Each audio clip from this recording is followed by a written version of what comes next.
Chapter 21. Once inside the barn, Vedoma unharnessed Alde from the caravan and tied him loosely to a post. John broke the thin layer of ice from the top of the water cistern, filled a wooden pail, and hung it so Alde could easily drink. Sam offered Alde a clump of hay. Vedoma disappeared inside her caravan and came out a moment later with clothes more fitting for a farm instead of an evening in New York City. Just as Sam found himself yawning and making a spot in the hay to get some rest, the door to the barn opened, and Constance poked her head in. "Oh," Constance remarked with surprise. "Hello there." While Constance had expected to see John and a new face or two, Letha hadn't mentioned the caravan and horse, or John's fancy clothes for that matter. "Dressed up to make an entrance, I see." "Took a bath, too," John said as he stepped forward with outstretched arms. "Up so late, huh?" "Of course I am. It's new moon." Constance's staff stood upright as she accepted John's hug of friendship. "Ah, yes, of course. Tree duty?" inquired John. "Other duties called," Constance replied. "Alma's got her new one. Healthy." "A girl?" "A girl," Constance smiled. "Perfect," John replied. "Hurrah for girls!" called Vedoma from her caravan. "Yes, yes, hurrah for girls!" Constance let out a laugh as she approached Vedoma. "What a magnificent carriage!" Both Vedoma and Sam responded at the same time. "It's a caravan." Constance laughed again. "Why, yes it is. Apologies, my traveling friend. I see you've arrived in style." "Is there any other way?" asked Vedoma. She held her hand over her heart. "Vedoma, daughter of Varbi, daughter of Vashal." Constance matched Vedoma's greeting, putting her hand over her own heart. "Constance, Coven of the North. Honored." Constance shifted her eyes to Sam for a moment, then back to John with a look that said, "Well?" "This is him," said John. "Is it now?" replied Constance, making eye contact with Sam. Her eyes were two different colors as well, one the color of dark earth, the other sky blue. Sam stretched his hand out to Constance. "I'm Sam." She kept her hand over her heart for a moment before she stepped forward and embraced him. It caught Sam by surprise. Constance was tall, and her embrace was warm. Not as warm as Fanny's, of course, but still. She held him at arm's length, looking him up and down. She squeezed his shoulders. "It's lovely to have you here, Sam. We expect great things from you." "Alde likes him," offered Vedoma. Alde snorted agreement. "I guess that's a pretty good start," smiled Constance before turning back to Vedoma. "Anything else you'll be needin'?" Vedoma shook her head. "You've given us a place out of the wind and cold. Our only need now is a bit of rest. Our late arrival forbids me from asking for more. Thank you for the food and water for Alde." "Till morning, then?" said Constance. "Till morning," Vedoma replied as she bowed and ducked into her caravan. Before closing the door, she called out, "Night, Alde." Alde nodded his head and lay himself down in the hay. Constance gave her attention back to Sam. "Well then, if my lady Vedoma is settled, we'll not have you sleeping in a barn. Let's show you to your cabin." Constance grabbed her staff and led the way out and into the night. With their backs to the barn, Constance's firefly staff provided a swirling glow as she, Sam, and John tracked a small path into the woods through the snow. In the moonless night, the undulating streaks of green and yellow northern lights stretched across the sky, touching the horizon. Sam stopped walking and looked up in complete wonder. "Whoa!" His mouth hung open. John noticed Sam's gaze into the heavens and smiled. "Ah, it's good to be back." He turned to Constance. "A busy night for the rest of the ladies, huh?" "For the rest of the ladies?" Constance playfully protested. "I think Alma and I were quite busy with the birth, thank you very much." John laughed. "No, I didn't mean to," Constance mocked with a chuckle. Her eyes fell back to Sam. He was still looking with wonder at the northern lights above. "Look at him," she nodded to John quietly. "Remember how magical they are the first time?" "They're magical?" Sam asked. "They can be. They can both harness and create magic. And so can we," Constance replied. "You'll learn," smiled John. "Some paths can only be seen in the dark." On one hand, only the snow on the ground made this place different from his old home many miles south. On the other, John changed into a beast, Vedoma had enchanted cards, and there were magic lights in the sky. Sam wondered if this place would ever feel like home. Sam thought he heard chanting far in the distance that curiously matched the swell and intensity of the lights in the sky. Tilting his head to follow the aurora, Sam felt like he was falling. Maybe I'm still feeling dizzy from being traveled by Vedoma, he thought. Constance spoke as if she was reading his mind. That's a mighty fine caravan Miss Vedoma has, isn't it? She remarked. Sam brought his eyes down from the sky. Maybe she doesn't know about the cards, Sam thought. He was excited he could share some of the magic that he'd seen.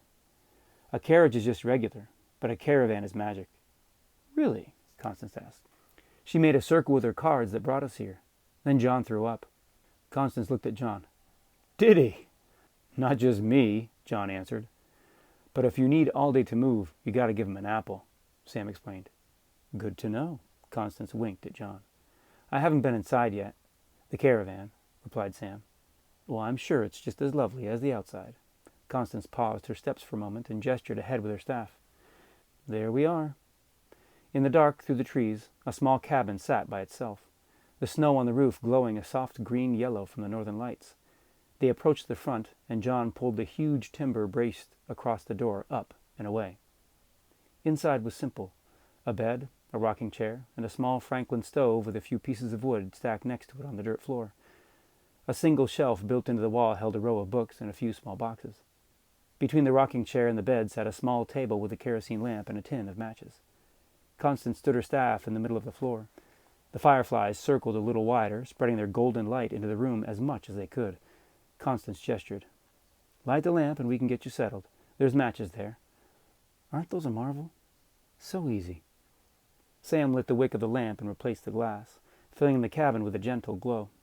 The pelt relaxed off his shoulders and laid across the bed. Sam swore it looked like it was sleeping. Constance waved her hand gently through the circling fireflies at the top of her staff. You all can have a little rest. Thank you. They scattered around the cabin as they slowly went dark. They do get tired after a time. We all need rest at some point, don't we? Constance commented. Sam remembered chasing fireflies with his brother and sister. Back home they're blue, but I've never seen them do that. Blue? Is that so? She replied. They must be special. Did you train them? Sam asked. You could say that, Constance answered. Sam looked at the small bed, just big enough for one person. It's just me then? Sam had always shared a bed with his brother and sister. Even for the past 2 weeks, John was always close by. Now that he was far north in the woods, sleeping all by himself seemed a little unnerving. Constance tried to comfort him. Just until your family... Constance was cut off with a look from John. He shook his head at her, and she understood that Sam's family wouldn't be joining them. She was sure John would give her the details later. Well, till you can bunk with the boys. You know, John and the rest, she said. John nodded his agreement. Sam noticed the 2 long, narrow horizontal windows, each a slit following the seams of the log cabin. They were just tall enough to get a hand through and let light in. There was no glass. We'll be wanting to keep the heat in, John said as he closed up a wooden shutter over each window. As he finished, Constance asked him for a little help. John, if you could grab a bit more wood, I'll have a little look-see at our young man here. John stepped out of the cabin and toward the woodpile. Constance sat on the bed and motioned for Sam to come into the light of the lamp. Come now, let me have a look at you. Sam stepped in front of her, and Constance took Sam's hands and turned his palms up next to each other. She looked at them carefully in the glow of the lamp's flame. Ah, well, of course, she chuckled a bit to herself. Good, good. She let go of his arms and looked him up and down. You're still growing, aren't you? A little thin, but no matter. Some milk and rest will do you good. We'll have you strong as a bull in no time. She let out an exhale. After tonight, a little rest is going to do me good as well. Sam could think of nothing better than rest. From D.C. to New York City to Forge, it had been quite a day. Sam looked down at his hands and wondered what was of course and good about them. Now, where's your scar? Constance asked. From where John found you? The bite? I've got 2, Sam replied. 2 bites? Asked Constance. Uh-huh, on my arm and leg. 2? Well, which was first? My arm. Sam pulled up his sleeve. Constance took his arm and turned it toward the lamplight. She traced it lightly with her fingers, the old wound now barely a rise in the skin. Ah, good, she continued. That's healed up nicely. My leg, too, said Sam. He wasn't sure if he should take off his trousers or not. Do you need to see it? Constance thought for a moment. Do either of them hurt at all? She asked. Just a little itchy, Sam replied. Ah, itchy's good, Constance confirmed. If either one feels hot, that's when we have to be careful. They might get more and more itchy or hot in the next couple of weeks. Let us know what you're feeling. Once your proving is done, it should fade. Constance commented on the attire Sam and John had arrived in. You both showed up rather well dressed. Miss Fanny gave us clothes. Miss Fanny? You met the Douglases? Fanny. She's lovely, isn't she? Sam nodded agreement. And Charles too, I suppose? Constance continued with a smile. They're mighty fine people. Fanny said to tell everyone she sends her love. She said John would forget. Charles let me borrow this. Sam pulled The Adventures of Huckleberry Finn out and showed it to Constance. He has a lot of books. Yes, he does, Constance replied. Ah, that's a fine book. But don't get any ideas, Constance playfully scolded. That Huck Finn likes to spin a tale or two, and we don't hold any secrets here. You understand? No lies. Yes, ma'am. Sam set the book on the bed and looked over the cabin. He took a breath and spoke his truth. I'm a good worker, ma'am. Constance was caught a little off guard. Well, now. She looked Sam up and down. So much was changing for Sam, and much, much more was coming. I'm a good worker, too. We're all going to start working together tomorrow. How's that sound? All right, Sam replied. Constance looked to the small wood stove. You know how to light a fire? Of course, ma'am. Sam clanked the door to the stove open and peeked inside. A pile of shavings topped with kindling was already within. He grabbed the tin of matches and struck one against the side of the stove, then reached it inside of the edge of the shavings. They smoked, then caught flame with a small puff that quickly spread. Sam watched it for a moment to make sure it took before swinging the small door closed. Marvelous. Constance stood and pulled the covers back on the bed. You think you can get a little rest tonight? She asked as she patted them down. Yes, ma'am. Sam knew he wouldn't find it hard to sleep tonight. Hanging onto a horse for dear life while being traveled through a magical lightning tornado resulted in a boy feeling more and more ready for bed. John came back in the door with an armload of wood. Not much left of the pile out there. We'll bring some more by tomorrow or the next, he said as he dropped the pieces next to the stove. Another thing. Have you been writing down your dreams? Constance asked. Damn, John said under his breath. The pages blew out on the train, so he didn't have a chance to. He went to his satchel and produced 2 red cedar pencils, placing them next to the lamp. Maybe we can get lucky. Constance pulled one of the books off the shelf and leafed through it, finding a few pieces of old parchment between the pages. These'll do for now, till one of us can bring some better paper tomorrow. Her tone implied this would be John's job. Any dreams you have, be sure to write them down first thing. Dreams are important to tell us how the blending is going, but a dream's memories often fade. Best to get it down first thing while it's fresh. Sam had always thought dreams were more than just dreams, but he had never thought of writing them down. Also, your old memories, the ones before the bite, will fade more and more quickly, John added. He paused for a moment to choose his words carefully. Usually your family would help you ground your personal past, but since they aren't here, it's up to you to hold their history. Put down anything you feel is important and will want to remember. Sam looked at the paper and pencils. He knew how to read pretty well for his age, but he wasn't confident in his writing. Again, Constance seemed to read his mind. If you're still learning to write, do your best. If you need to, you can always draw a picture to remind you, and we can help you properly write it down after. Yes, ma'am, Sam replied. Constance somehow made him feel like it was okay to be a beginner. To keep you safe, I'm going to have John lock this door from the outside. Before you know it, it'll be morning, and we'll be back. Sam wasn't sure what he needed to be kept safe from, but he nodded anyway. A crackling came from the small wood stove. That fire should take the edge off the cold for you, Constance added. Should be enough wood for the night, John finished. A moment of silence settled into the room. Constance smiled. It's nice to have you here, Sam. I look forward to seeing your strength. Sam felt a longing rise inside him, like the strength Constance spoke of wasn't quite yet within reach. Constance tapped her staff on the ground, and the scattered fireflies lit up the crevices all over the cabin. With a rhythmic blinking and flittering, they returned to circle the top of her staff. Sam couldn't tell if she was talking to John or the fireflies when she said, Off we go. John opened the door to let Constance out, then stepped close to Sam before offering a few more words. Welcome to your new home.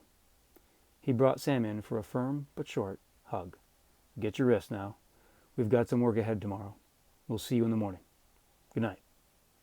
Sam heard the timber slide into place, locking him inside. He stood and listened as the pair's footsteps slowly receded into the snowy night.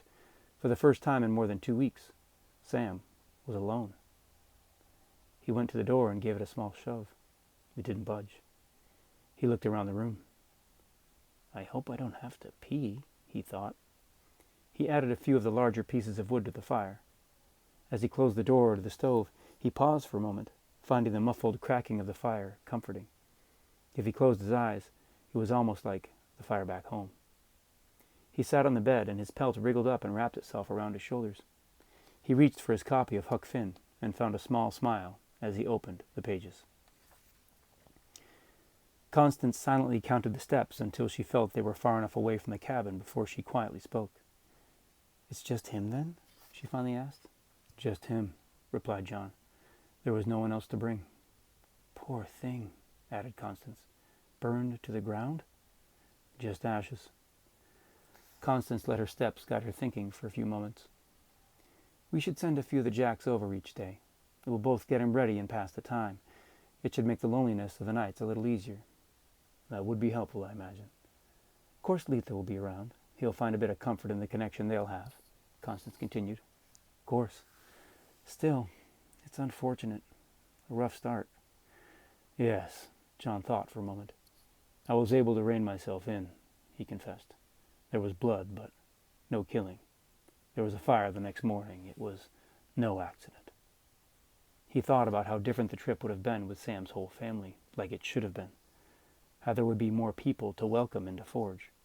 How Sam would witness the integration of his family and the integration of his blood inheritance work in parallel. Now he wondered how Sam was going to fare, becoming his new self without his family close by. John had seen Sam's inner strength that night in the woods 1,000 miles south. Sam had willed himself awake, fought through the unconscious effects of the bite, and made it all the way back to the plantation, simply to make sure his friend, that girl, wasn't hurt. He was shot at and chased with torches. When there was no more room to run, Sam raised his fists, ready to fight the men and dogs that had pursued him. Sam had courage. He had strength. Sam also had tremendous loss and pain. He was becoming a man. The silence stretched between Constance and John until she spoke again, as if reading his thoughts. "Amor fati," she said. "Amor fati," she said. "It's hard this time," John replied. "Perhaps I had too much of a hand in it." "Your fates were weaved long ago," Constance comforted. John took some solace that perhaps fate guided him more than malice. Constance moved the conversation to John's journey. "You stopped by Charles and Fanny's? Got the book?" John patted his pelt satchel. "Right here." "Good, good. It's been quite some time since I've turned those pages. I never had to put it into practice without Letha." "I gave it a glance. You're so good you could probably do it without. I mean, you're not Letha, but—" "Funny." Constance smiled at the playful ribbing. "We've got a little time, but there's still much to do," she said. Yes, there is," confirmed John. "Lucky for us, he's a good worker," Constance offered with another grin. Yes, he is," John managed a smile of hopefulness. Even with all the work that needed to be done, John was glad to be home. The northern lights grew brighter, and far in the distance the calm night let a familiar chanting make its way through the trees. "Shall we stop by the ceremony?" asked John. "I don't see why not," said Constance. The chanting grew louder as they approached a large, recently cut clearing in the woods. More than a dozen women were walking across the clearing and into the dense forest next to it. Each stopped periodically and planted a staff in the ground as they continued to chant. The northern lights reached down from the sky and touched the earth and circled the trees around them. It seemed both sacred and casual. Constance stepped into the woods and planted her staff in the ground, matching the chanting of the other women. John was happy to be home and witness the monthly transfer of spirit as it happened.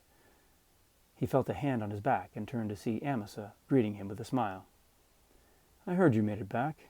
In a caravan, too?" "Fancy," Amos suggested. "All good?" "All good. For now, anyway," John answered. "Of course, there's still work to do, but he's in the cabin. We'll start tomorrow." "If Arthur picked him, we've got no worries," Amasa said.